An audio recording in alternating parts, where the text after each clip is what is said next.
Do it. Mic's on. Mics. Hello. Testing. Well, lights on, but no sound.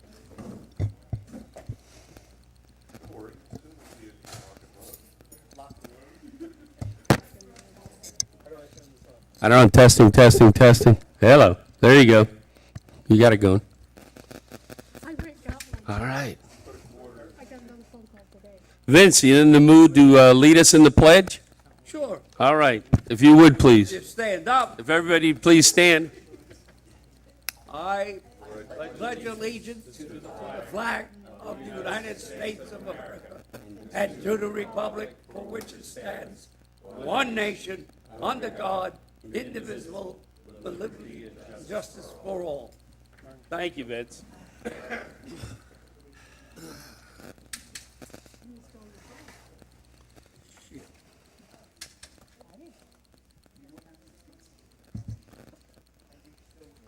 Public comments. How are we doing on public comments? Any public comments? We do have one speaker, Mayor. Can I take the roll first, please? Sure, go right ahead.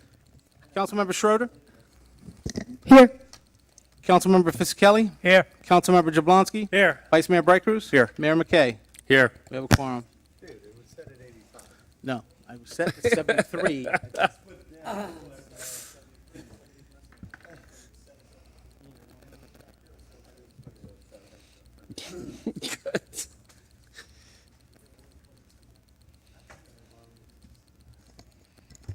Is that first? Yeah. Mayor, we have one public speaker today, David Kaczynski.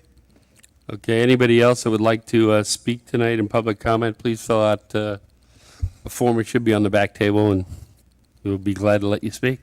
Hi, David. Hi, good evening. Good evening. David Kaczynski, 6411 Holly Trail. First, off tangent here. Yesterday, first meeting as president of Sunshine Ranches Homeowner Association. We had a great turnout. But that's not real reason why I'm talking. Today, legislature passed legislation that will allow gas stations to sell booze. I guess the rumors that I heard is that the Tom Thumb store over at Dykes and Griffin is interested in doing a land swap so they can be benefactors of this legislation. I will be against anything like this, and I know there's going to be waivers that would need to be passed and probably comp plan amendments. I would just like to ask the council to hold against any kind of land swap. Keep the land for the town. That's it. Thanks. No worries. Anyone else? No one else? Awesome. Public comment closed. We'll move on. Board reports.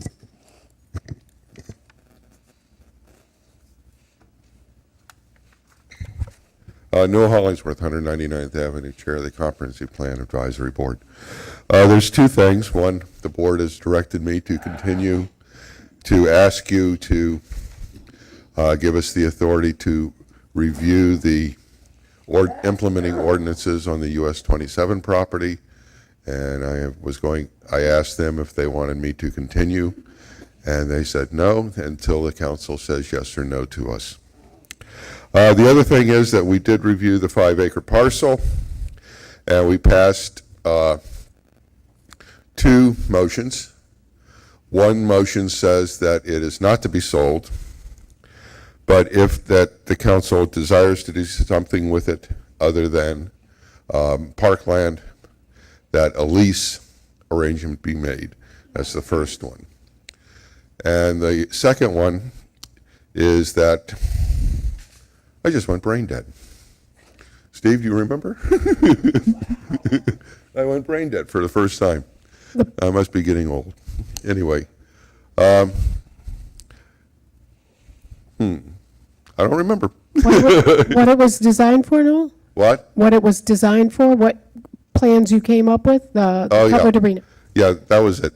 That if you do decide to go forward as a commercial property, that the plans and designs and all of the things that we said were good for it and not good for it, that the board worked on for the 3 years that we did on those commercial property sites, be used as a guide to go forward on it.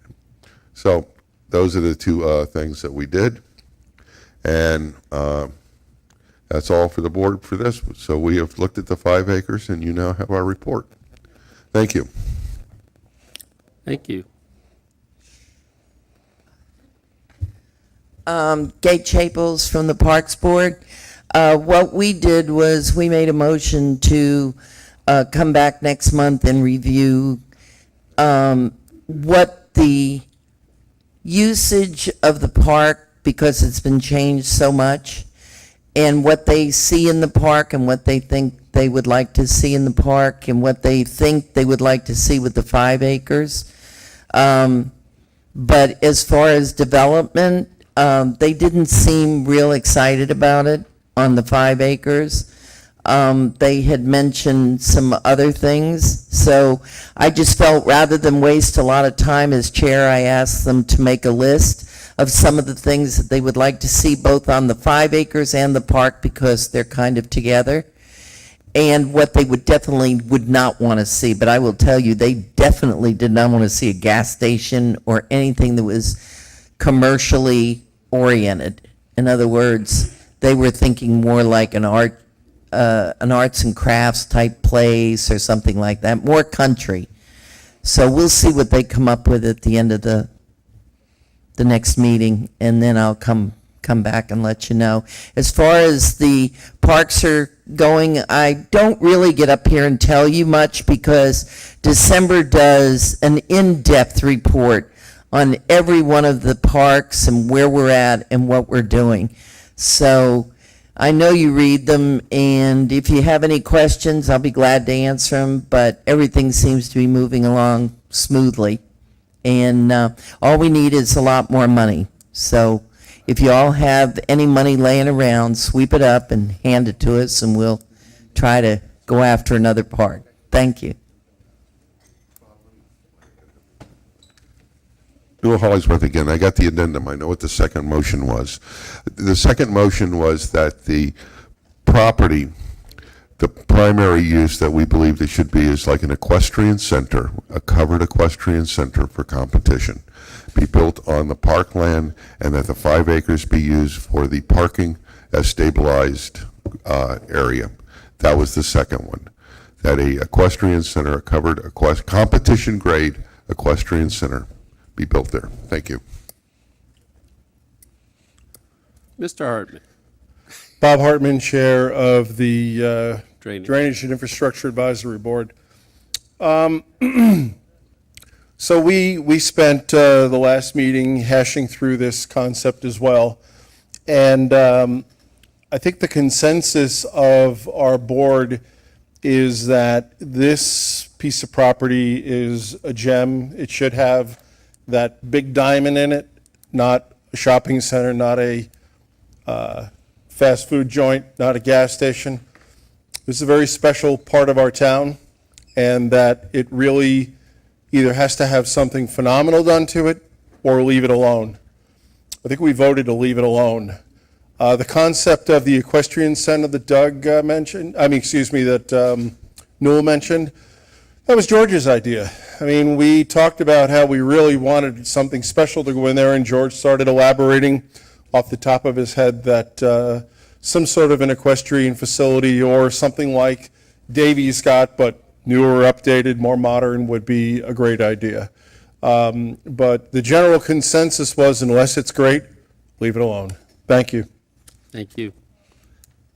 Any other board reports? Seeing none, we'll go on to council member comments. Go ahead, Dee. Go ahead, Gary. You go first. Not me. Me? Anybody want to go first? Okay, Gary? I'll go first. I'll be first.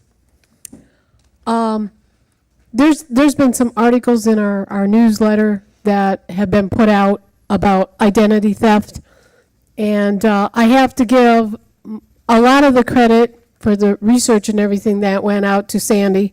She has been working with me and helping me. And she's also supplied a bunch of literature in the back of the room explaining about this identity theft. As I was in my travels over here today, I got another phone call from the IRS. And I got one yesterday, and I have it on here. I was going to play it tonight, but I've decided not to. But they called me again, told me that I need to contact them so that the police were not sent out to my house, and, I wasn't arrested for, a violation through the IRS. Well, as you all know, the IRS will not contact you by phone. They will contact you by mail, certified letters, or whatever, but not by that. So I urge you to pick up some of this literature in the back, read it, buyer beware, if you get these calls. Identity theft is a serious, serious thing, and it's getting worse and worse every single day. I promise you I'm going to follow up on it and do everything I possibly can.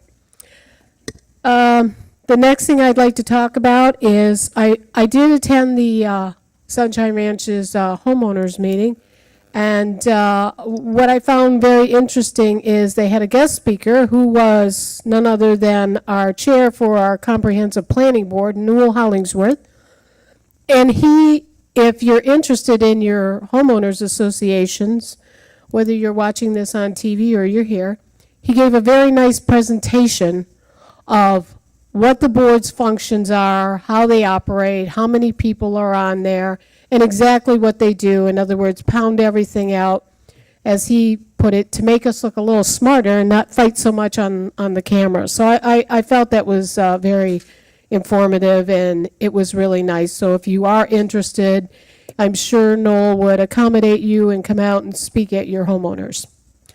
And I guess that's it. If I think of anything else, I'll just jump in there. Okay. Who's next? Freddie? You got I don't anything? have any report. No. Steve? Yeah, I'll go. One more thing. One more thing. Actually, 1, 2, 3, 4 more things. Sorry. I heard the groan out there. Sorry, Newell. All right. I do have a number of things that I want to touch on. The first one is, I think one of the issues that we see, I think all over town, it certainly has been brought to my attention numerous times out in the western side of town, is some large commercial operations that are being operated within neighborhood homes. I'm not talking about an accountant here or, architect. Yeah, an architect or small businesses in the home. Those are fine. There's no issue there. There's no problem there. That's not what this is about. This is about residential homes that have employees coming in there and then taking vehicles going back out. So it's multiple traffic, going both directions and then coming back. I'm talking about operations that have multiple vehicles there at the place itself, taking up parking. I'm talking about operations that generate an exorbitant amount of waste because of materials they use in whatever operation they've got. I'm talking about operations that are clearly commercial operations that are operating in a residential neighborhood. And what I would like to do is, if the council agrees, I would like to ask the administration to bring some resources to bear on this, to come up with some recommendations on how better to handle these. I don't come here with a solution, or I'm not pushing a particular way to handle this. What I'm asking for is just your support in directing the administration to go ahead and proceed on this. I don't know if anybody wants to jump in there. Yeah, I'll jump in. I'll support you on that. Okay, Absolutely. Great. Thank you. I'm for it. Me too. Okay, great. Thank you very much. So Andy, if you can start working on that, and we'll see what we come up with. Second thing, we have a master teacher in the house. Marty Sherwood has put together a tremendous program for, it's a statewide, correct? Statewide, to teach a topic that he is extremely well versed on. As a matter of fact, I hear he's got the name that goes with this.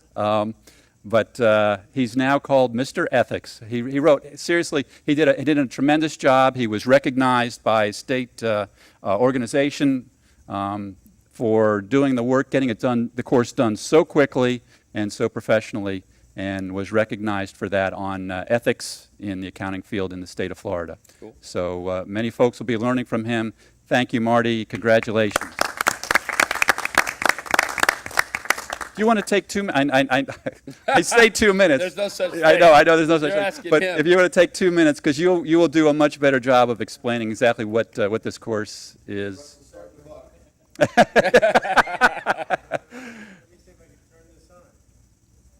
They probably did that for a reason. It's up on the top, farther up. We all hear you. I'm sorry, in the middle there. Let me be clear. The course was not on microphone. Oh, okay. Yes, thank you, Vice Mayor. It involved the unification between the CPA profession with the Florida Institute of Certified Public Accountants and the Florida Government Finance Officers Association. I was involved with a committee to unify the ethics biannual licensing requirement. So it's time management. The officers with certifications were required to attend 2 different ethics classes. And with the partnership, we're able to unify the biannual licensing requirements to avoid redundancy and replication and consolidate 2 classes into 1 class and meet the joint licensing requirements within the entire state of all Florida CPAs and Florida government finance officers and officials. So the kickoff is in June. The course has been approved by both parties, and I'm proud to be involved with the committee and the effort. It was quite a long time to put together, but we were able to do it all within 1 fiscal year. So I'm proud of that as well. Thank you. Absolutely. Thank you, Marty, and we're proud of what you've done. Thank you. Awesome. Another, just a note of good news, Rod and his staff did a great job working to get the drainage done out there on 185th, 186th, 55th. And we saw the results of that in the storm that came through last weekend.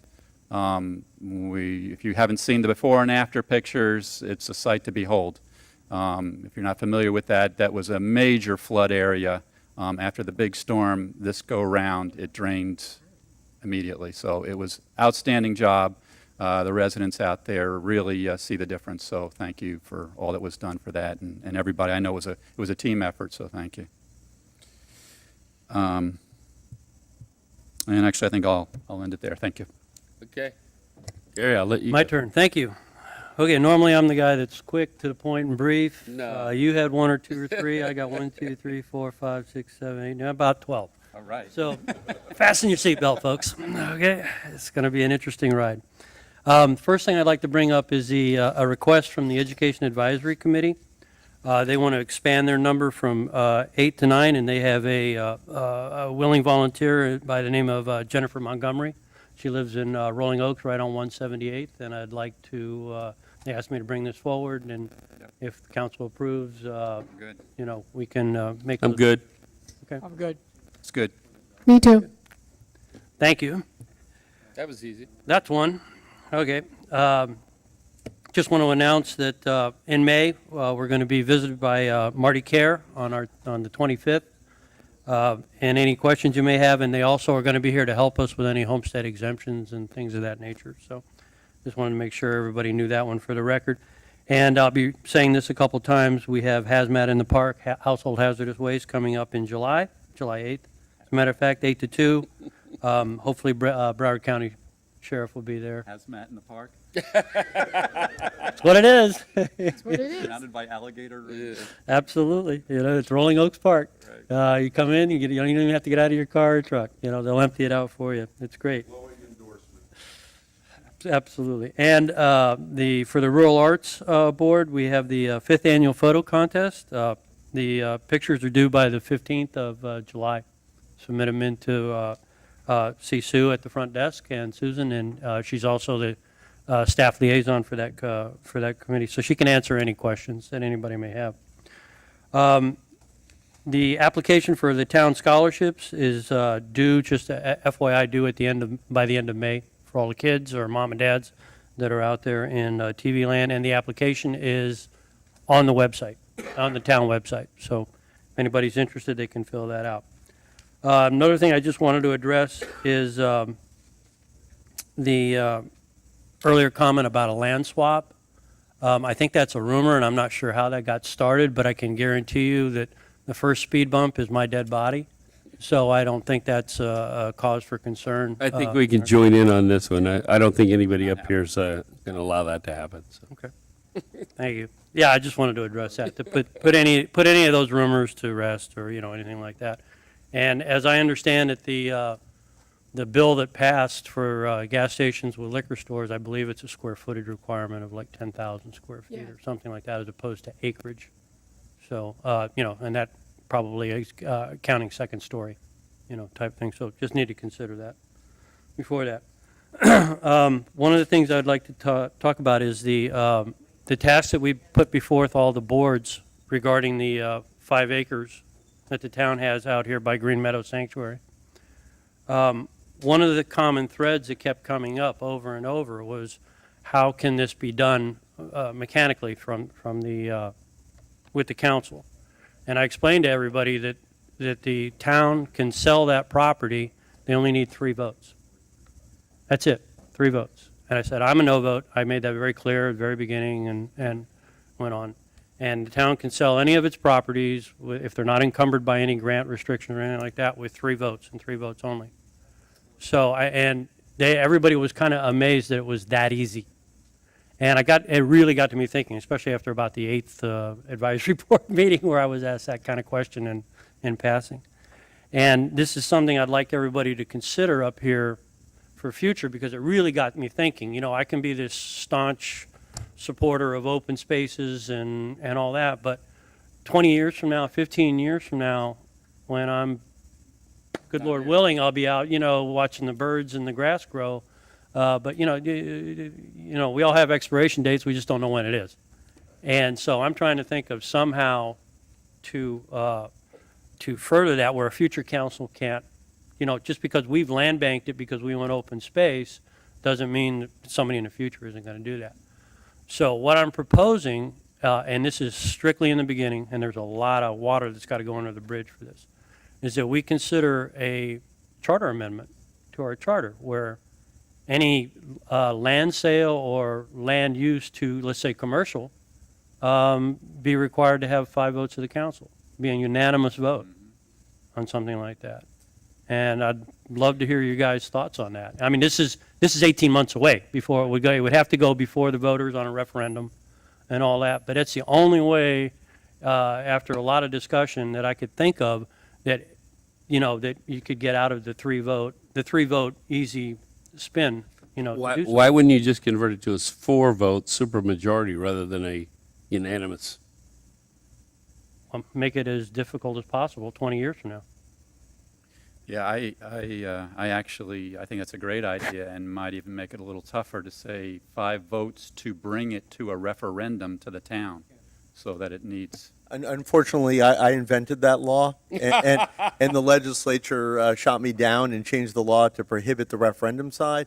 But you can 100% do what Councilmember Jablonski wants, which is amending the charter to require 5 affirmative votes to change the land use from anything to commercial, and 5 affirmative votes to either rent or sell any of town's property. I would absolutely support that. I think it's a great idea. Yeah, I think it's something that we could flesh out. I mean, we've got. I think I time have to hash it chew out. on that one a little while. I can't give you an. I think I have to chew on that one a little while. I have Well, to that's think. why I'm bringing it up now. Yeah. There's a lot of water that still has to go under the bridge, and we've got, over a year or so till it has, something like that would have to go to the Right. supervisor of elections to get on the ballot. Yep. But I think that would ensure that if for future generations, that you got to really want to sell it. Exactly. You got to really, really need to convert something, to do that. And it kind of takes a lot of, I don't want to use the word willy-nilly, that's not it, but it's just too easy right now. Yep. It's too easy to do it, Yep. right now. And I think we need to make something like that a little more difficult. We're not in the land business, we're in the town business, preserving the open. Space business. Yeah, the open space business, preserving all that. So I'd like, to consider it, and if we could let Andy know to move forward with this, I'd like to hear everybody kind of chime in on that if they'd like to explore it a little further. I We think can ought start to- gathering info. I think what we should do is add it at another meeting as a discussion item. I don't, in the next, yeah. Well, that's the whole idea of doing it, is No, we make I it a further understand, but I'm saying discussion. if we add it as a discussion item, we can spend some time on it. Do you want me to? I can say.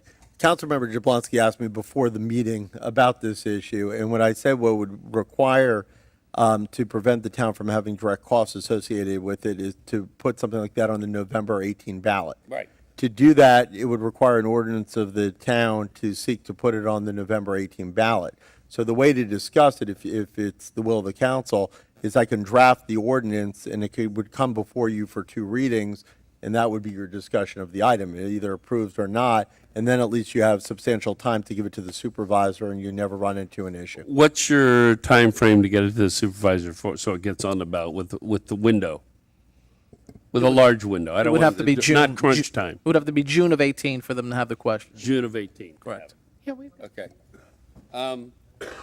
I don't know that I asked you to draw it up just yet, Keith. I think we ought to have it, we got plenty of time, so I just think we ought to have a more detailed discussion about it, that's all. I don't, I mean, obviously, you're think going to put it on a referendum. That's the same kind of thing, that's, one of the other thoughts is that you put it on a referendum, you put it out to the residents, instead of us being unanimous, you put it on a ballot and let the residents tell us if they want to sell it or not. No, I mean, that violates the law. That's where we have an issue. what violates the Well, law? it doesn't violate the law. If you want to put on the ballot to ask the residents if you want to sell a parcel of land that the town owns, you're not allowed to do that. No, you're allowed to do that. Okay. The city of Hollywood does that. The biggest problem with doing that is the town gets property all the time. And Hollywood has found itself in the same position right now. We foreclose at least 1 or 2 parcels a year. So that means that every one of those properties could not be conveyed without a referendum of the town. So I don't think that would be the intent. If you wanted to do, 5-0 sale and then put it on a referendum for certain properties, you could do that, decision at that time.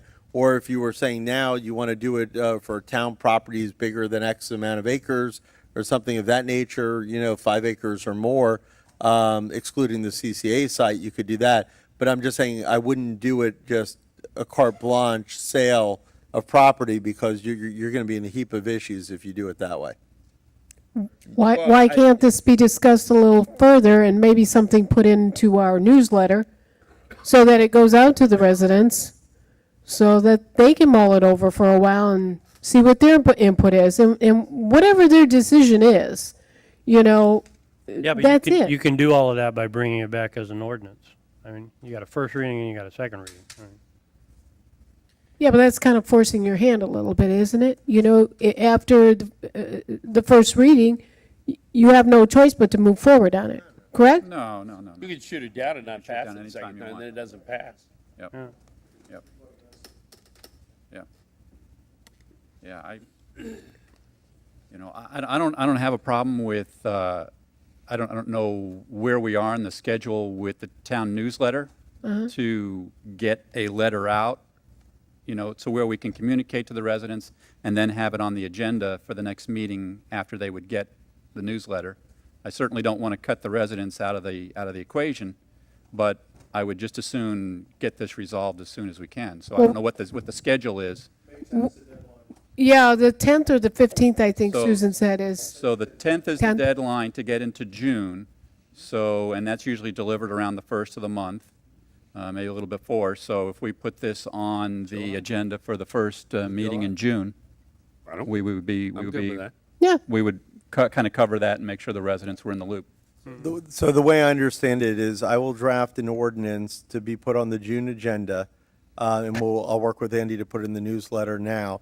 The ordinance will address Councilmember Jablonski's issues, which he's spoken to me about, plus the mayor's issue on sale of property. So essentially, we're going to be looking at 3 ballot questions to put on the ballot. One will be a referendum to sell property, with some restrictions that I'll put that would require a referendum. That's what the mayor requested to be on there. And Councilmember Jablonski requested any commercialization would be 5 affirmative votes. And your second one was, Like a lease. a lease, any lease or sale of property regardless would require 5 affirmative votes to put it out to referendum. So that one would tie into the mayor's. So Right, that would be the same. Councilman Jablonski, are you okay with that timing, that schedule? Yeah. Okay. I That's just why I wanna make brought sure I it up knew where now, I'm so going. we can get get the ball rolling, get a discussion item going, et cetera. This is actually comical, because what I'm bringing up when I speak is going to be something relating to property in the town that's somewhere else, so. I think it's a great idea. Okay, so, you're gonna, He has the consensus, I think. okay, all right. That's it, I'm out of gas. Okay. Mine, does everybody know where Pop's Gun Club is out on US 27? I do. Well, it Yeah. just so happens that the town owns 5.5 acres behind them. No, we The don't. town doesn't own, excuse me, town doesn't own. It's in the. It's within the town boundary, okay? And a resident has the property under contract. And he's met with, and I've gone with him to South Briar Drainage District. South Briar Drainage District has no issues with this property being developed. I happened to talk to Marty Care because he was here and talked to him. No issues, didn't care, obviously, he's in a different division. And actually had a meeting this week and went with him up to West Palm Beach to South Florida, and they presently have no issues. They don't want to acquire it, and they said they'll just berm around it, and he can berm around it, and they're basically okay and good to go. Just get a wetland determination and submit the application for $100 to South Florida, and then they'll kind of see where it's got to go and what's got to be done. So the hurdles that would occur have already been addressed. So where we're at now is I would like you all support in this, send it to the comp plan board. The guy would like to build industrial warehouses. The footprint is 20%. It's a half acre parcel just to the south of the Pop's Gun Club. It's on the corner, and then behind Pop's is a 5-acre tract. So it's 5.5 acres. It's both those parcels. There's a 40-foot road right-of-way easement that gets you back to the 5 acres. And so anyhow, I'd just like you guys, if you got any questions, what you want to know, but I would like your support, send to the comp plan board and see where they can go with it. And I think it'll rock and roll. I'm fine with sending it to the council. Yeah, I'd say, yeah, let's let the board hash it out and go over. It's on the 27 corridor, and, we've On already. the west side of 27, it's the only other I properties mean, we have. out. that's the purpose of the board. I agree. Send Exactly. it, I would send it to the comp board. Let them Okay. Freddie, you good with that? mush it over. Awesome. Okay. So I'll get what information and paperwork I have, get it to Andy. They'll make copies and give it to the comp plan board. Anybody else got any questions on that stuff? We're good. What- Go ahead. What's he planning on putting in those warehouses? I have no idea. He never said? Didn't ask. Okay. I mean, for all I know, they'll divide them up and sell them off. I have no clue. So, but he knows there's no water and sewer out there, knows there have to be septic and wells. So, up to speed on everything, so to speak. So, all right, I'm good. legal. Thank you, Mayor. I was looking at two things only tonight. First, I always hate when the facts get in the way of the truth. As it relates to the gas station issue that's going before the Florida legislature, there are two bills, the House and the Senate. They don't jive at all right now, so no one knows what's going to happen the remaining week of session. But the Senate bill says, while the House bill has no restriction, meaning that Tom Thumb could sell alcohol tomorrow, there's nothing we can do about it, or shall, or, they only mentioned Tom Thumb, that's the only reason I'm mentioning it. That the Senate bill, which will probably end up winning out and it'll be the conforming bill, has a 10,000 square foot requirement in order to sell alcohol. The current Tom Thumb site, only mentioning that because that was the one that came before us, is over an acre, 43,561 square feet. The building on the site is 4,145. They could build 10,000 square feet on that site as of right, and by building a second story or otherwise on their existing establishment. So there'd be absolutely no reason for them to want to land swap, move, or do anything else except for add a second story on their existing location. So, to combat that rumor, I don't know where it's coming from, but I can't even imagine that Tom Thumb wouldn't just think to add a second story if they wanted to conform if the Senate bill wins out. Excuse me? The parking wouldn't be based on the size of the C-store. It's based on other issues. But it looks like by a cursory review of the code, I had Robert look at it, that they had the room, they had FAR, and they have the height. So it is what it is, but I don't know where that came up, but I just wanted to put it a little bit to rest. If they decided to do this and they built up and it passed, is there nothing we can do about that? No, it's state law. State law. Shell may almost, there are certain stations that may already comply with this, Kinda like ADA. depending where they are. Yeah. Yeah. Yeah, Publix now will be able to sell alcohol as well. Before they were limited to wine and. I guess liquor stores will be going out of business. That's generally what is going to happen. As someone who has family in this business, I can tell you that the smaller mom and pop alcohol establishments are going to go by the wayside due to the fact that now that Publix and the big chains have been granted the full rights to sell wine spirits. Previously, it was only wine, meaning wine and champagne. Now they'll be able to sell full wine and spirits after this legislative session. So nothing to do with this, but I just wanted to mention that.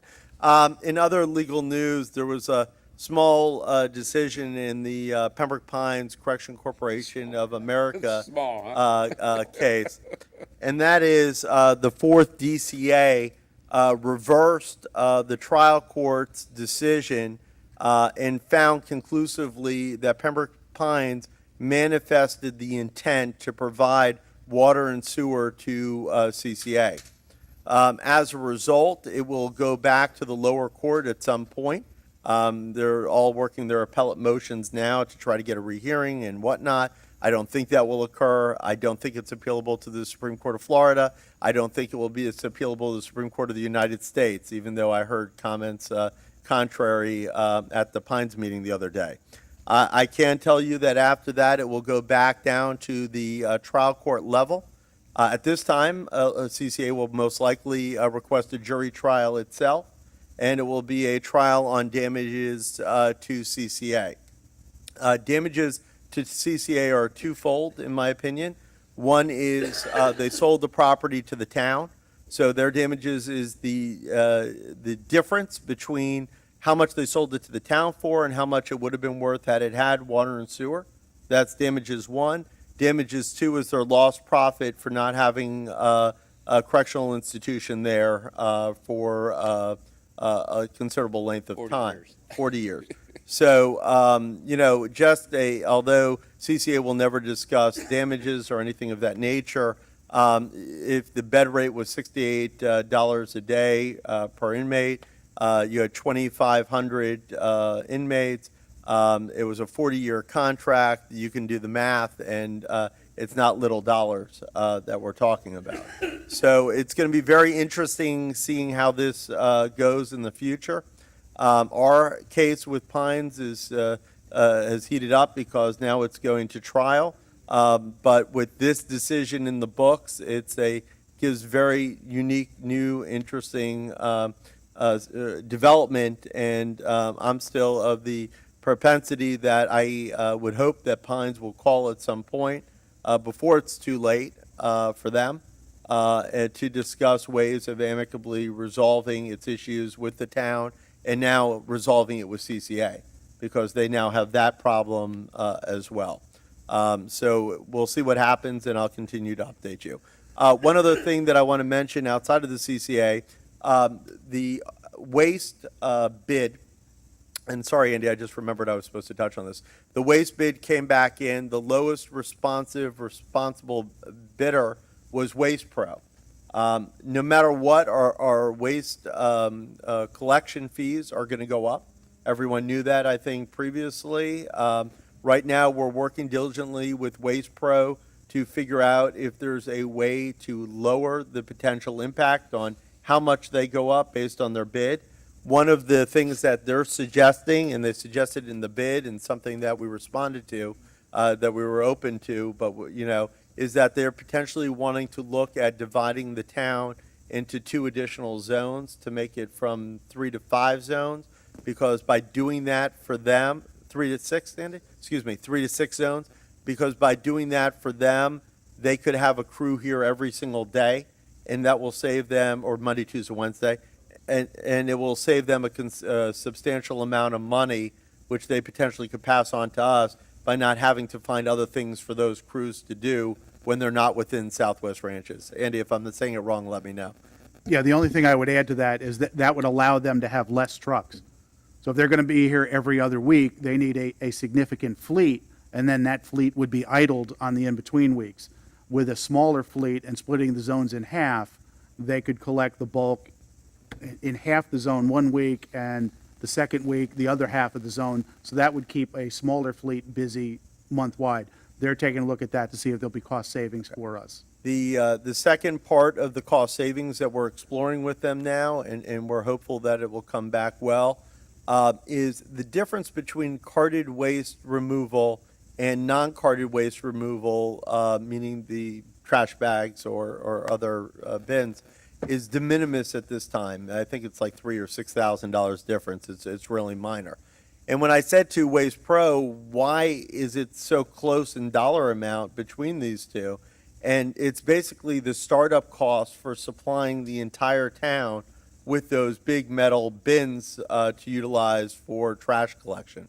So what we asked Waste Pro is, what is the life expectancy on the bins? And it's well over 7 years. It could even go longer than that in most cases. So we said to them, if you look at this at a 5-year contract with a 5-year renewal, which is what we've been doing for waste, will you let us know now what you think the savings could be in the second 5 years, so that we know when presenting it to the commission whether or not it would make sense to pay the $3,000 more or $3,000 less now, because of the fact that there could be a considerable discount in the future. So they're looking into that as well. The final issue of major concern that they're looking into is, many of you know that there's a true waste war going on right now between Bergeron and Waste Management. And it's a war in the court and a war of letters between municipalities back and forth with each other. Andy presented me with a letter that Miramar sent to Bergeron a couple of weeks ago, and it basically said it was actually sent to Waste Management in Bergeron, but it said to Waste Management, we believe you're in breach of our agreement, and you need to come into compliance. And when you come into compliance, then we can discuss whether or not we want to continue your agreement. And as I said to Andy, if I was Waste Management, I would write back saying, well, okay, we're in breach. Let us know when you're terminating. Because they want out of the contract. Yeah, wrong. So instead, you put fed right in. Waste Management on notice of breach. You're putting yourself in a really bad position right now, because they'd like to be in breach, because they want out of the contract. Right. So that's not a really good situation for all the municipalities who are in this problem right now in terms of dealing with the two feuding giants about waste disposal. So what does this mean to us? In 2018, the contract is going to expire for the waste disposal, okay? The town, obviously, with all the other cooperating cities, would love to extend our agreement with Waste Management Bergeron for an additional 5 years because the rates are so competitive. Unfortunately, we have no indication now of what's going to happen, and we may be in a situation where we get so close to 2018 that we may not even be able to have time to procure a new vendor if they don't make a compromise and figure out what to do. So Andy and I brought that up to Waste Pro and said, what do you guys know about disposal? And they said, funny you should say that. We had a same conversation with Coral Springs, which is another one of the cities that they haul for. And we said, well, you know, what is your thought on that? And they said, you know, we do a lot of disposal, and we're thinking that if we collect from enough of our cities, we potentially could also have a very competitive rate for disposal of your garbage as well. So what Andy and I asked them for is a cost for disposal that we could put in the contract now that says, in the event that Bergeron and Waste Management do not make amends, and in the event that we are stuck without a vendor in 2018, we will agree to pay you this amount to dispose the trash, so they would be collecting and disposing it until such time as the town is able to look for other options, procure that service. And so far, they've been amenable to look at that. And quite frankly, as Andy and I discussed, that would put the town in an amazing position, because then as they kill each other, we can just sit back because we know we have another option, you know, in case it doesn't work out in the global municipality's favor. So those are the legal updates. Sorry that's much longer than I intended, but now you're fully brought up on these issues. Did we not get that yet? All the letters from the municipalities said the same thing. It was like a canned letter. It said, you're in breach. If you bring yourself into compliance, we're interested in renewing. Wrong thing to add. I don't understand the letters. Andy asked me if we should send the letter. Not like I just that. don't understand why we would send the letter.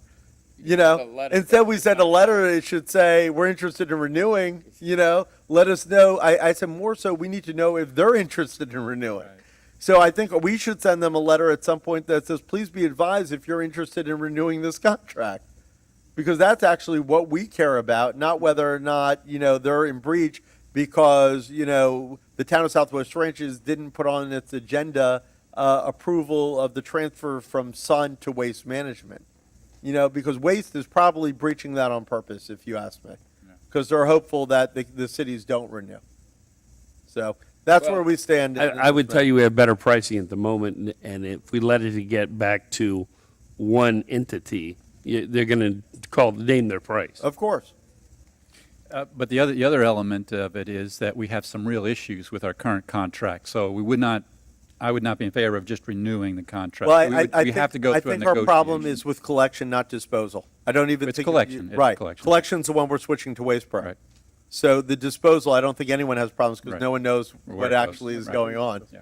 You know, the final issue, just to bring up, because I'm looking at Andy, I believe it's next week, we're meeting with Davey, it's next week? Next Friday. To hopefully a final negotiation session on the fire police services contract.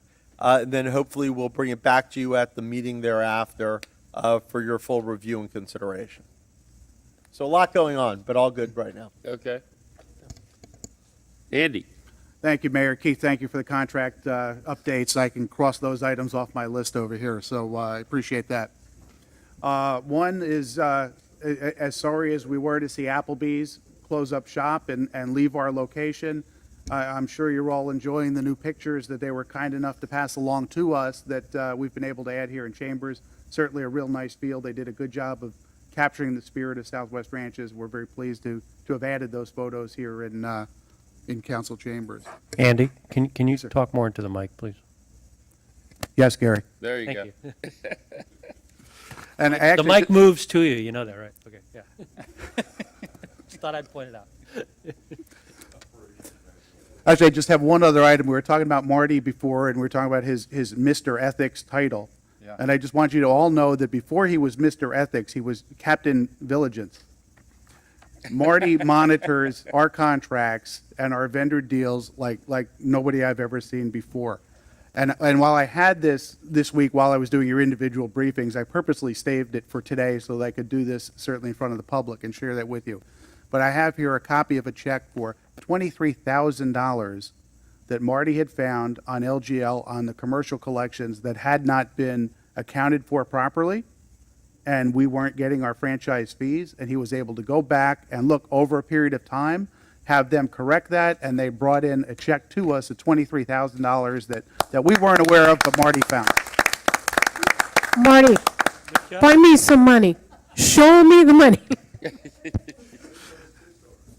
And that's all I have, Thank you, Mayor, but Andy. I had to share that with you this evening. So thank you, Marty. Thank you, Marty. Thank you. Mr. Moneybags. It all goes into reserves, solid waste reserves. That's where it's going to be located. Andy, you done? All right. Number 8. Russell. Mayor, this is a resolution of the Town Council of the Town of Southwest Ranches, Florida, approving the second modification to the agreement with AC Shuttles of Florida, Inc., doing business as Jaffa Well Drilling, approving an additional one-year term, authorizing the mayor, town administrator, and town attorney to enter into the second modification to the agreement, and providing an effective date. Council? Motion to approve. Second. Got a motion and a second. Any public comment? Seeing no public comment is closed. Back to us. Any issues with us? Nope, it's been a Call the good question, contract. please. Councilmember Schroeder, Yes. Councilmember Fisickelli, Yes. Councilmember Jablonski. Yes. Vice Mayor Bright Cruz, Yes. Mayor McKay. Yes. Motion passes. Number 9. A resolution of the Town Firewalls. Council of the Town of Southwest Ranches, Water. Florida, approving an agreement with Florida Construction and Engineering, Inc. for construction of Year 2 of the Transportation Surface and Draining Ongoing Rehabilitation, or TISDOR, roadway improvements program for Southwest 130th Avenue, also known as Malaluca Road, Southwest 127th Avenue, also known as Appaloosa Trail, Southwest 56th Street, and Southwest 128th Avenue, authorizing the mayor, town administrator, and town attorney to execute the agreement and providing an effective date.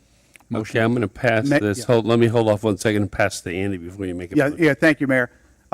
This is the next year of the TISDARE program, and as you all know from reading through the memo and the discussion that we had on this, there are multiple options and moving parts. So if it's okay with the council, I'd like to ask Rod Lay to come forward and kind of walk you through what those options are before we start making and amending motions potentially and possibly confusing the issue. Thank you, Rod. Good evening, Mayor and Town Council. Rod Lay for the record, Town Engineer. So if we could just go over some of all the different alternatives that we have in the bid. The base bid is essentially to mill and resurface south of Sterling on Appaloosa and Melaleuca. Alternative 1 includes drainage, like storm drainage and piping associated with that was included as part of Sunshine Ranch's stormwater master plan. We operated under the impression that TISDOR, the policy the council had made was TISDOR is supposed to only pay for swales and resurfacing of the roads. So it's part of the reason why we made it an alternative for you guys to make a decision and see if that you wanted to get money from a different account or something like that to go ahead and cover it. Alternative 2 is on the north side of Sterling is the reconstruction of Melaleuca, Southwest 130th, Southwest 128th, and also Southwest 56. And alternative 3 is the drainage structures and piping associated with that northern section. So if you guys have any other additional questions regarding those specifics, I'd be happy to get into it. Steve, I'm going to call back to you on this one. Yeah, well, I think, thank you, Rod, and thank you, Mayor. So I think that it is critical from the very start that other ancillary drainage items come from a different source. We made a commitment to the town and the residents of the town that the TISDOR funding was for roads and the swale work to preserve the roads and make sure they were maintained, and that funding never be funneled into anything else. And although this is a close neighbor, it is something else. So I think it's important that that not be a part of this. So if we look at, so that's alternative 1. Alternative 2, while that is certainly a TISDOR funded project, that's another piece of road and swale work, the funding far exceeds what we would allow in a single year. So I think that one is excluded. And alternative 3 is the same as alternative 1. Once again, not an element that should be included with TISDOR funding. So my inclination would be to just approve this for the base bid amount and keep the extra funding for the following year so that we could accomplish more in the next year and move forward in that way. We do need to talk about, though, not as far as this motion, but we do need to talk about alternate 1 as far as whether this is the time or not to do drainage for that area as well. Can I chime in? Go right ahead. Thank you, Mayor. I concur, Steve. One of the things I think we really need to do is we need to stay within budget with TISDOR. This is easily double the budget. And I'd like to carry it one step further and that we push back a year and do alternate 2 next year. Because we've kind of already told the folks we were going to do that road. Mm-hmm. And they're expecting that. And I know we were going to jump east-west, but this is, the costs are just way too much for 1 year. Right. And what I would propose to add to that is that alternate 2, which is, just so everybody knows, is the resurfacing of Melaleuca Drive north of Sterling Road from Southwest and 128th and 56th Street. And I would say let's do that next year before we jump back out west. Because they're going to wait another year, but they're already waiting. We've already told everybody here, we're going to do this. Right. So I'd say, let's wait till we get the funding, wait 12 months, 6 months, whatever it is, for the new cycle to come in, and then finish that off, because it coincidentally is pretty close to the budget amount already. We already have an estimate. That's obviously going to change a little bit, probably not much, and over the space of 6 months or a year. And I would advocate that we do the alternate 2 and 3 the next year, and then go out west, since nothing's been promised out west yet at this point. And we did make a commitment to the people on the east side that we were going to do this. And Right. I think we should stick to it as best we can. Right. Without going over budget.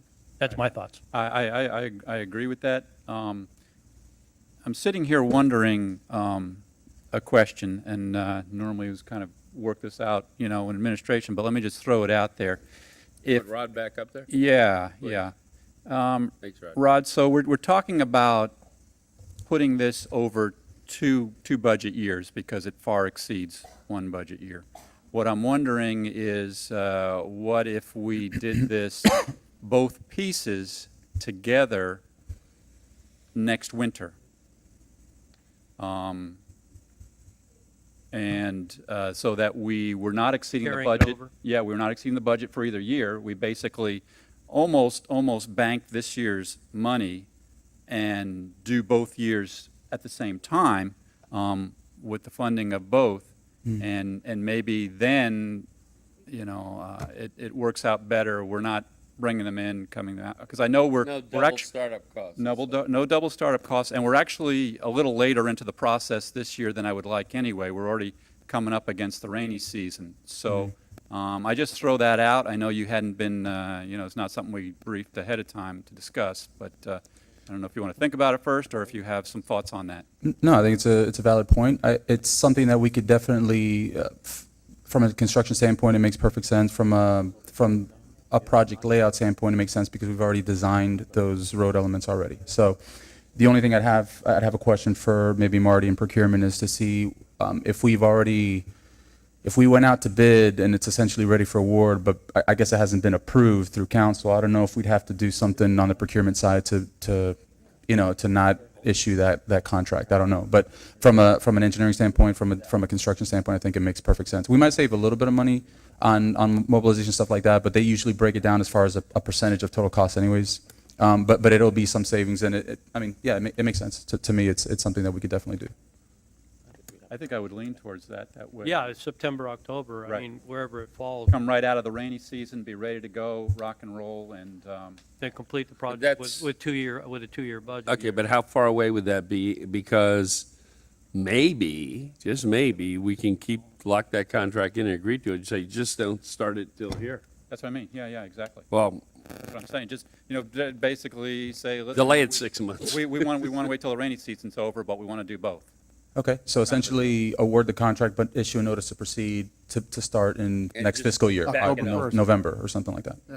Yeah, because the new fiscal year starts October 1st, so we're there. Okay. Is there any, project came in. Marty, do you have any concerns? I mean, that Rod mentioned?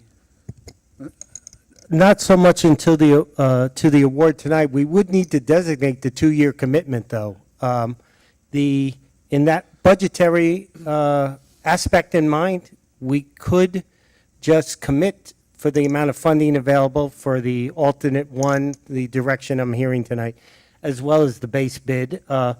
Contractually, I defer to legal on how we can execute the contract, but basically with a timing consideration on budgetary, if that's Marty, okay. it's simple. We would just have to ask the vendor if they'll hold the price for a year. Yeah. Good. It's not a, Quite a year. Yeah, otherwise, for our You know- purchasing, we would need to rebid excess of 25,000. So wrapping it all in tonight would be a great idea. All right, well then, any comments there that? No.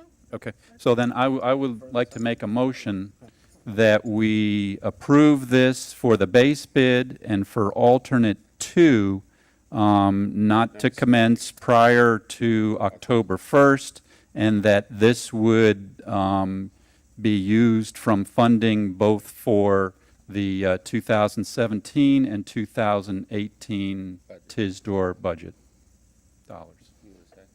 Second. And now you can open up. All right. Yeah, I'm going to open it up to the public.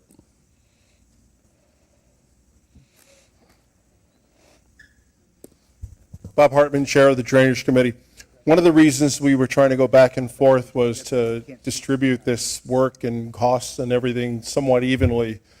So I would recommend that after we get this all worked out and figured out, because we got plenty of time now, we look at a large area out west that we could probably apply a similar principle, something where it makes sense to move 2 of the projects in future years into 1 or 2 budget cycles so we can get same kind of traction out west. Thank you. Anyone else? Newell Hollingsworth, 199th Avenue. Staying within budget is one of the key problems that you have to take care of, and it appears that you're doing it that way. The other thing is the timing of the projects. My thoughts have always been that on any project that we have to do during the rainy season where you have to, work in the rain, and that it would be detrimental to the project, that the first year, say this year, we should already be planning next year's.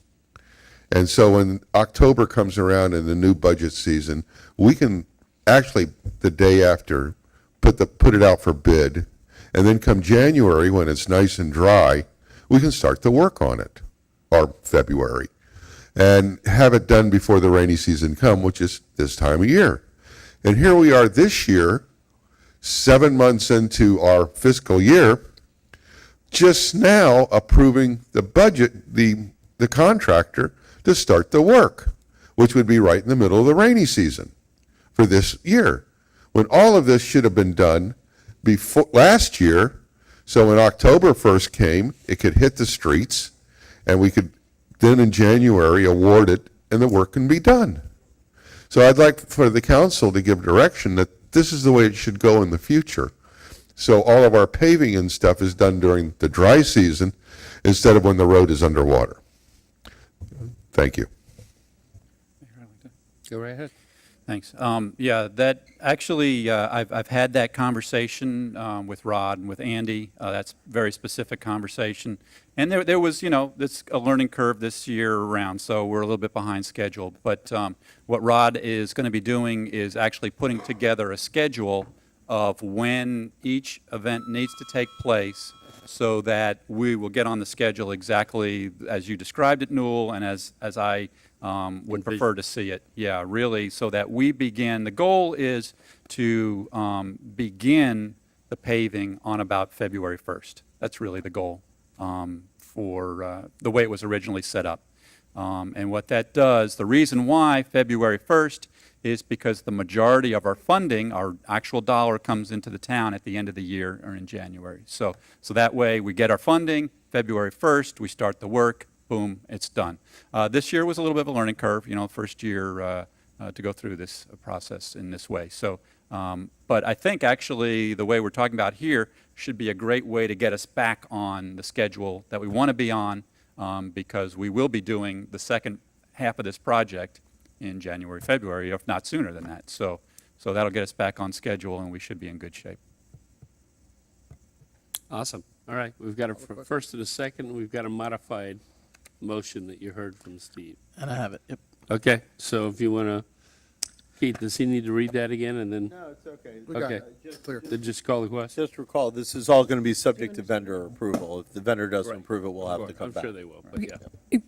All right, then call the question. Can you read that back on how it's going to be worded? Sure. The motion was to approve for the base bid with the alternate two. Let's see if I can read my handwriting here, my chicken scratch. Not to commence until October 1st, and using 2017 and 2018 TISDOR budget funding.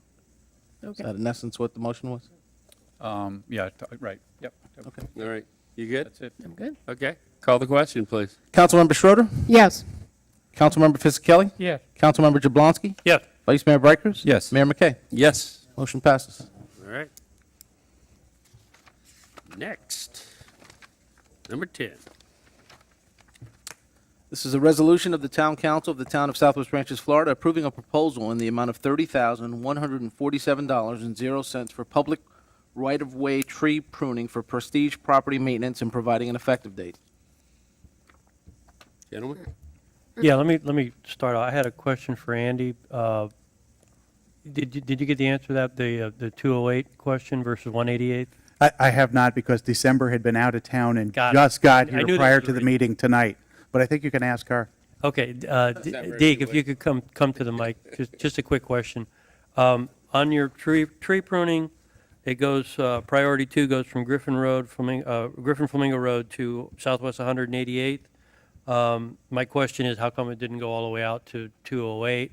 I since drove it, and I didn't see a lot of trees that needed prune, and that could be a factor, but I mean, I'm just asking the question.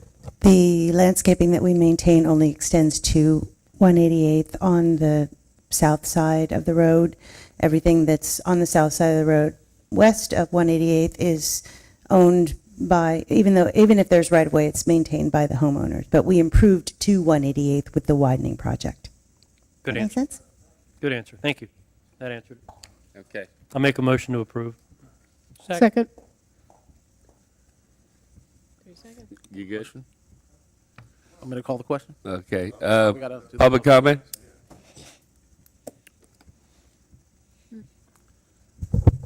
Newell Hollingsworth, 199th Avenue. This is a case of east side, west side. And that's exactly what it is. Every year we see the tree cutting budget, and if it's not Mather Boulevard, it's on the east side. The trees that are in the middle of the swale up to Bonaventure Boulevard and all of those, we've got branches that have fallen out of been the wind knocked out of the tree that are still there. And I've been waiting for the town to come by and pick them up. And that branch is still there, sitting there, been knocked, the top half of the tree has been knocked out. And now there's where a car has driven through a bunch of trees on the 4-lane section which is Southwest Ranch's responsibility. And the trees have been knocked over so long they're now dead and the leaves are falling off them. I've been waiting for them just to come along and take care of it. Yet I drive now Griffin Road at 7:30 every morning now, and I see Prestige on the east side of town picking up branches in the median. I see them picking up branches on the south side of the road. And I see them picking up the trash on the north side of the road. Not one thing have I ever seen them pick up out west. I will watch them drive their machine around something rather than pick it up. Plus the lousy service that they're giving to all of that berm and everything on the south side. Once you go up the berm and you go down the back side, they're not taking care of the back side. But that was reported 2 years ago, and they still haven't done anything about it. So it's an east side, west side.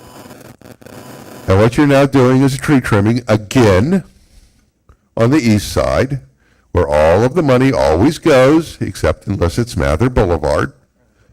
And nothing is ever done to the west side.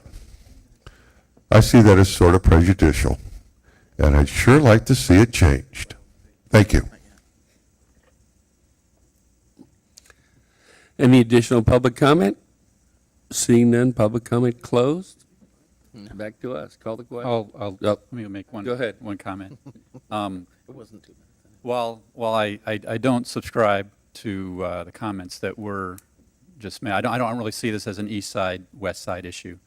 You did bring to mind a comment that I do want to respond to, in that if we look at the east side and west side now, last time we had this discussion, it was in the middle of the rainy season, and it was difficult to tell the difference between the east side and the west side.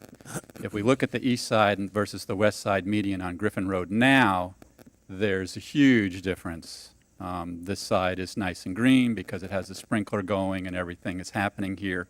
On the west side, it is brown, it is dead, it looks terrible. So this is why I felt it was important to get the sprinkler system operating out there, and I suspect that once it's out there and it's green on both sides, that it'll look a lot better, and the dead tree limbs will stand out more, and they'll get picked up and carried off. I really think that they're being handled today, but I think it makes a difference. You know, you talk to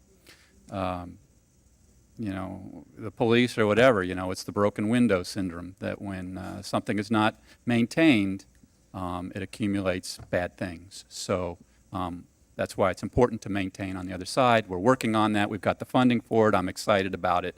I check with Andy on a regular basis on that, and it's going to get done. So, thank you. Would you like to ask December to come out and give you an update if she has one related That'd to be the west great. side? Thank you, December. I'm very happy to report that we will have irrigation systems repaired this year on the west side of Griffin Road. And yes, that will make a significant impact to the way that things are, at least. And as far as the down tree branch that Newell is talking about, I did notice that just before I left town, and I did mean to send my guys an email and say, hey, I don't want to have to tell you about this, but go get it. And I neglected to do that. But if that's still standing there, that's good. I like that because it just gives me the opportunity to hammer them a little bit harder than I often do. So yeah, I do apologize for that. That's all me. And them, but me. And the other thing is that in a few months, when we're really talking about what we're going to do to continue the improvement project for that side of the road, you guys will have some tough choices to make. I know, because finances are tough, but I'm going to be putting forward some things that will alleviate those concerns that I know are not solely with one resident. Other people feel that too, and I really would love to address it if we can afford to do that. Great. Awesome. Thank you, Okay. December. Okay. We ready to call the question? Okay. Councilmember Schroeder, Yes. Councilmember Fisickelli, Yes. Councilmember Jablonski? Yes. Vice Mayor Brighters? Yes. Mayor McKay? Yes. Motion passes. Okey-doke. Number 11. Item 11 is a resolution of the Town Council of the Town of Southwest Ranches, Florida, amending Resolution Number 2007-058 relating to the town's hourly compensation rate schedule for special magistrate services, providing for conflicts and providing for an effective date. Mayor, Yes. I asked for this item to be put on the agenda, and I probably waited 2 years after it was requested before I put it on the agenda. The town of Southwest Ranches, when it was created 17 years ago, passed an ordinance that said that the council sets the rate paid to the magistrate.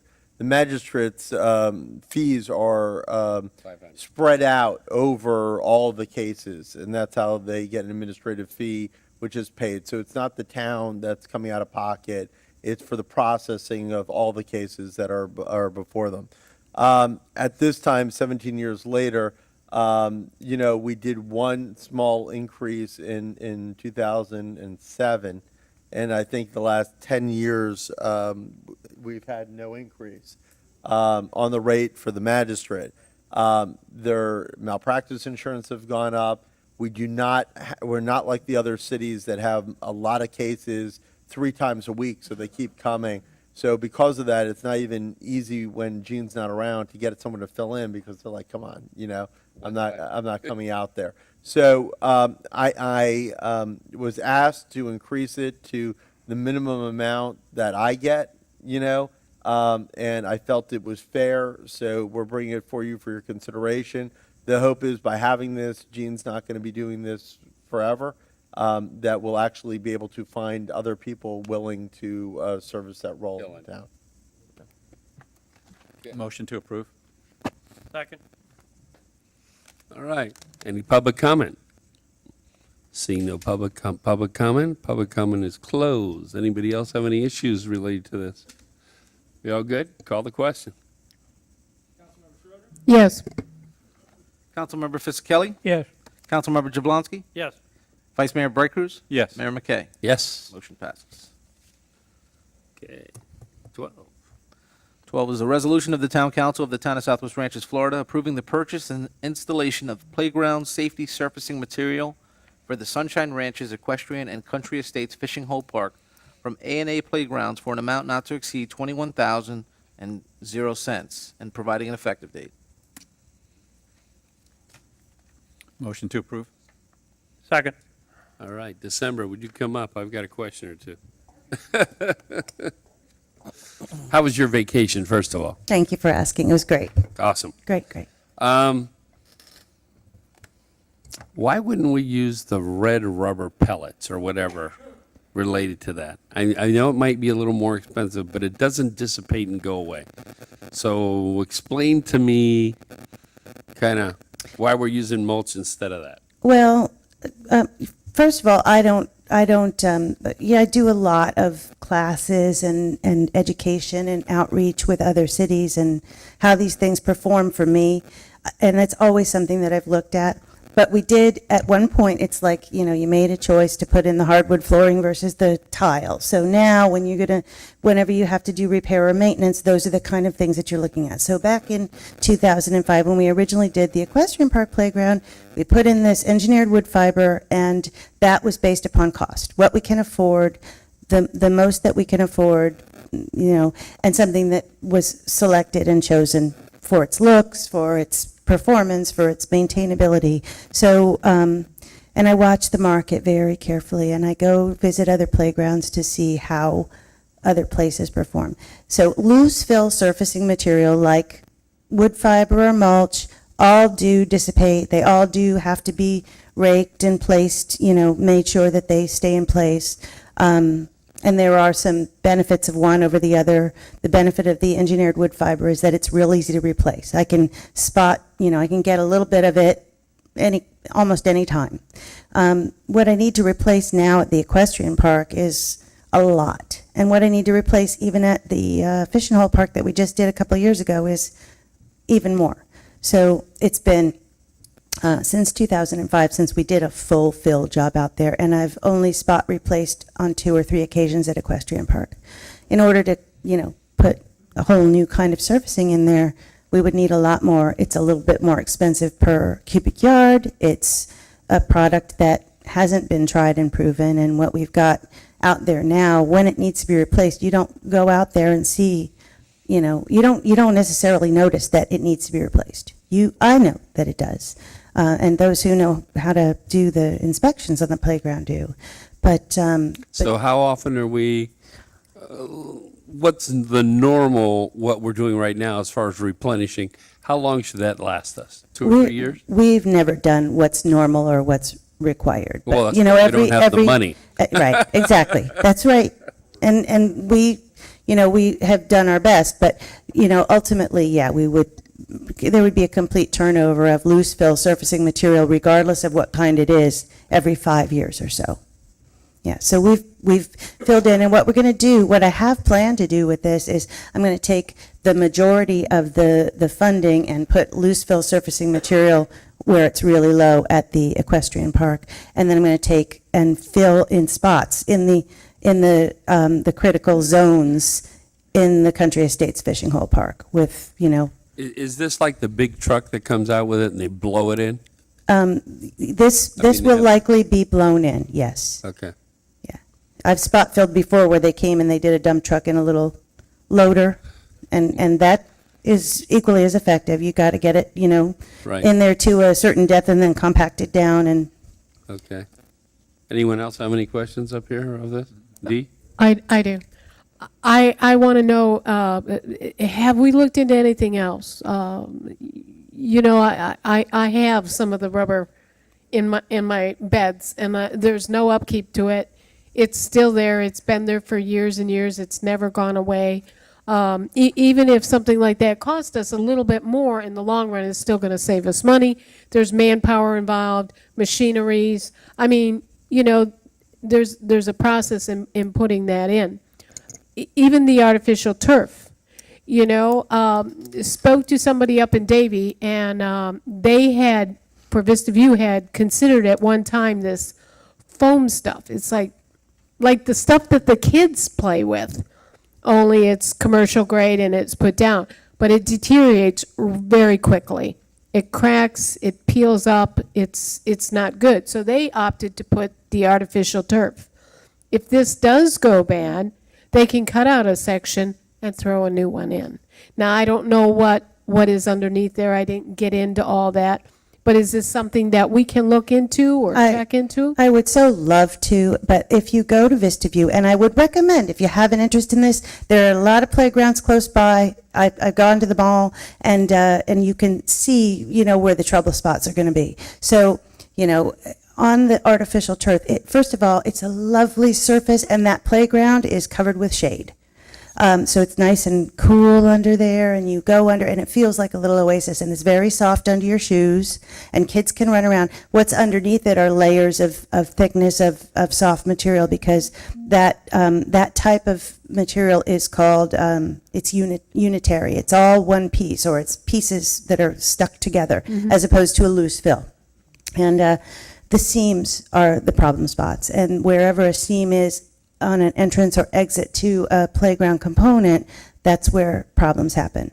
So, and I've seen, other than artificial turf, they have this poured in place unitary surfacing that's rubber and also feels great under the feet and feels like it would do a great job in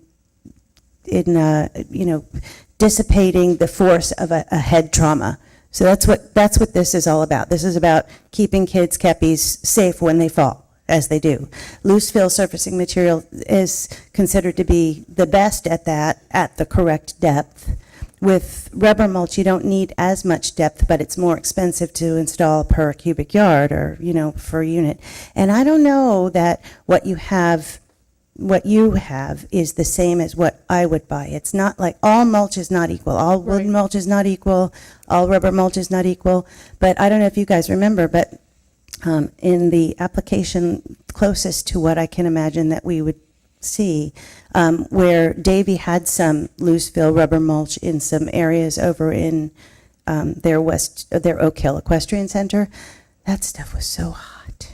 And we don't have any shade at the Equestrian Park Playground, and none to speak of at the Country Estates playground. We had except some shade at one time.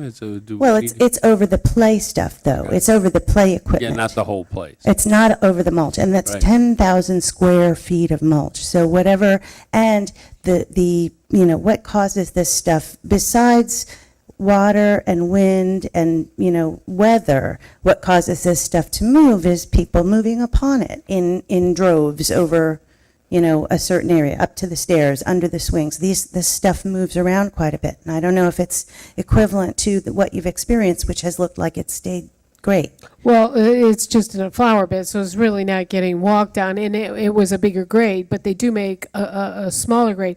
And I believe now you can get it in different colors. It doesn't necessarily have to be black. Right, right. So, I mean, this is just something that, I'd like to see if we could get a price, what the difference would be, and, is there any major maintenance on that as opposed to the mulch? The maintenance would be the same. It's just the amount that we would have to buy in order to switch over. And then to maintain it. I can go locally somewhere where they have the engineered wood fiber that I need to spot replace little areas. I can't do that with rubber. I can't just replace that with any kind of rubber mulch. There's a certain percentage of metal content in all rubber mulch because it's made from recycled tires. So they certify the kind that you put on your playground, but there is still some metal. And I don't know.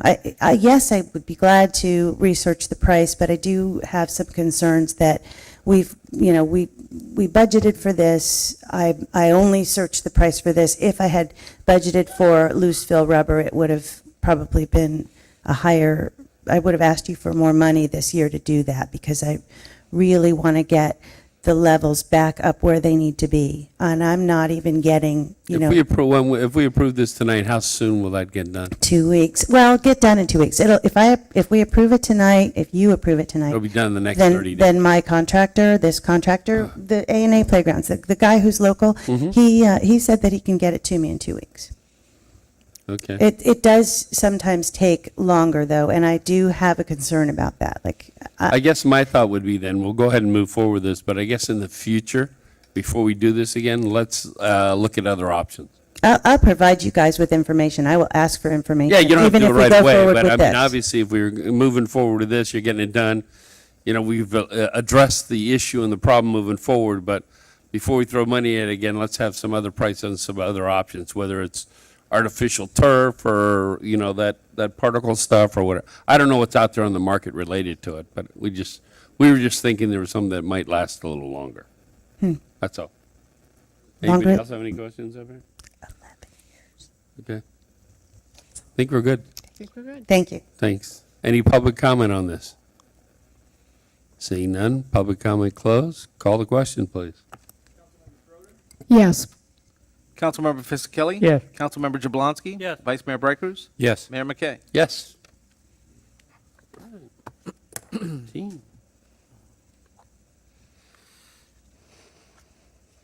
Number 13. Number 13 is a resolution of the Town Council of the Town of Southwest Ranches, Florida, approving an agreement in the amount of $143,170.25 with Weekly Asphalt Paving, Inc. to complete the Country Estates Park Ball Field improvements, authorizing the mayor, town administrator, and town attorney to enter into an agreement and providing an effective date. I'll make a motion to approve. I'll second it, and I'd like to add something if I could before Yeah, we I get to think you're gonna- discussion. Go right ahead. Well, one of the things I want to add is I received a phone call from Astor Knight, who wanted to be here tonight. He is under the weather. He sounded very bad on the phone, and he was very excited that we were finally doing this, and he apologizes for not being here, and he wanted me to come out of the gate with that. Awesome. And I just want to make sure great. that's on the record. Great to hear and from all him. that. His foundation is contributing a substantial sum of money Yeah. to doing this, and from the day I took the oath of office in 2010, that was on his agenda with me. So I just want to make that for the record. It's coming to fruition. Yeah, so it's exciting. This is, as you said, this is really one of the things that he's been talking about for a decade. Forever. So, yeah, Yeah. yeah, yeah. What I wanted to mention, I would rather, Andy, if you can relate the story rather than me, but I think Weekly has gone out of their way to, really to work with us on this project. And I just want that on the record, and I want them to be acknowledged for what they've done to help us in this project. They always do. It's a lot of people rowing right now. Yep. Sure, the Weeklies, and Dan Weekly specifically, have been outstanding. They've been wonderful partners. It was their intention to be a good neighbor and be a good part of our community. We had budgeted for this project $50,000. I'm sorry, $150,000. $50,000 of that was a FERDAP grant. $20,000 came from Astor and the Parks Foundation, and $80,000 the town budgeted towards that $150,000.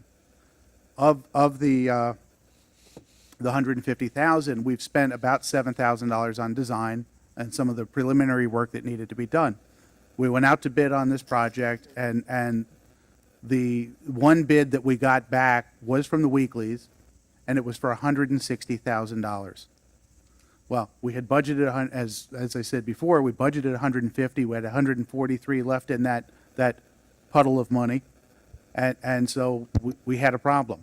It put me in a position where I either needed to come to the council and say, we need more money to get this done, or we had to revise the specs, go back out to bid, lessen the project, and hope to get a lower bid that came in and complied within our budget numbers. So at my request, Rod Lay, the town engineer, and Emily Assetti met with the Weeklies and basically said to them, this is our budgeted amount. Can you do it for that? Otherwise, we might have to go out to bid. We don't really want to go out to bid.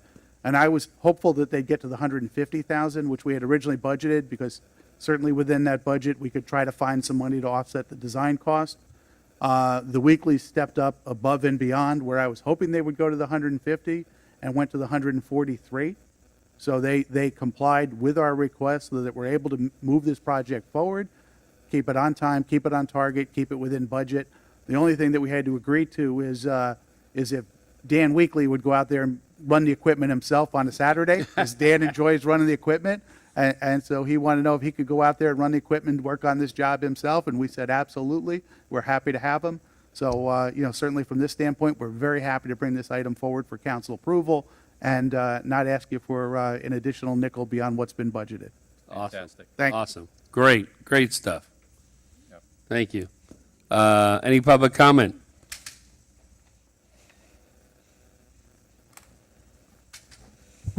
Newell Hollingsworth, 199th Avenue.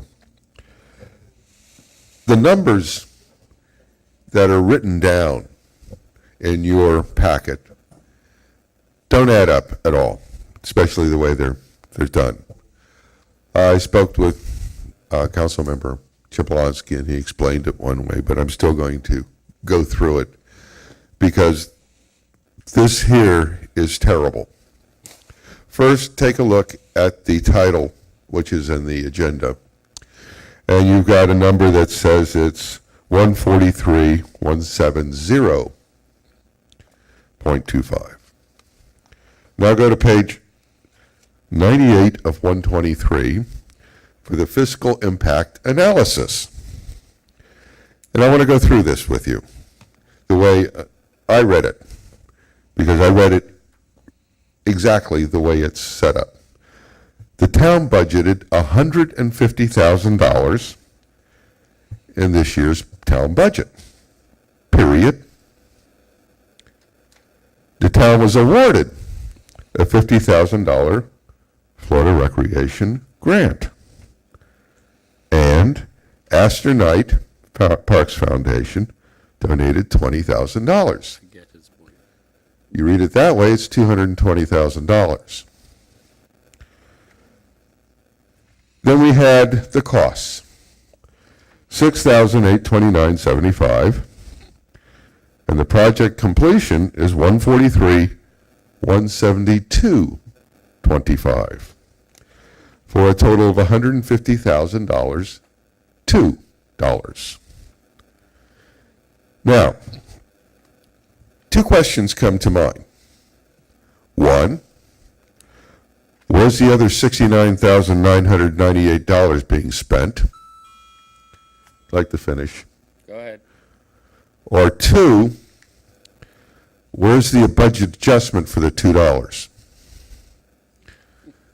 That's because no one is proofreading this stuff and setting it up so someone who reads English in the proper manner can do it. And I've brought this before you before, that things are not being worded correctly, not being done correctly, not being added up correctly, and therefore being put forward incorrectly.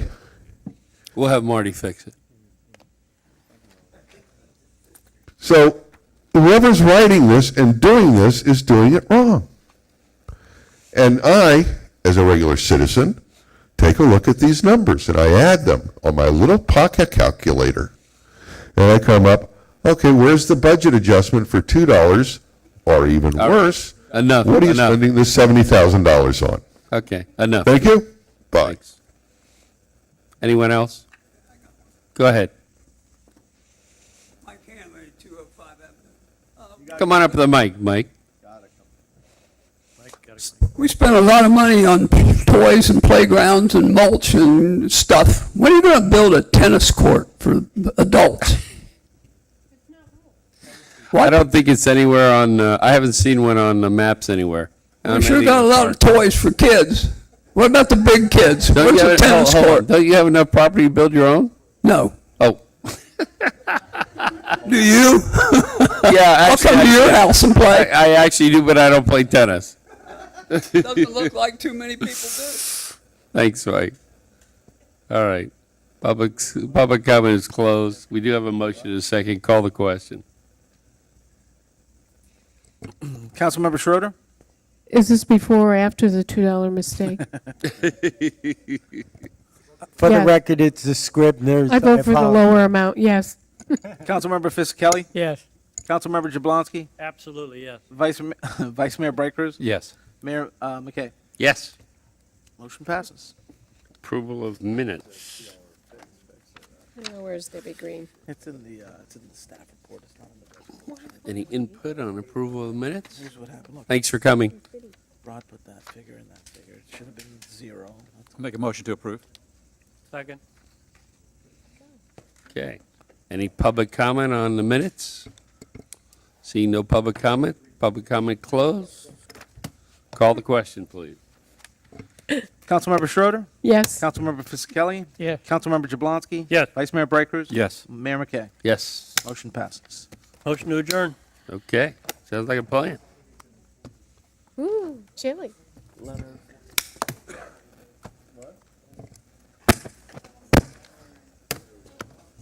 Good night, Andy. Let me give you a hug. Have fun. Enjoy yourself. Can do that. Along with those, and along with this, and along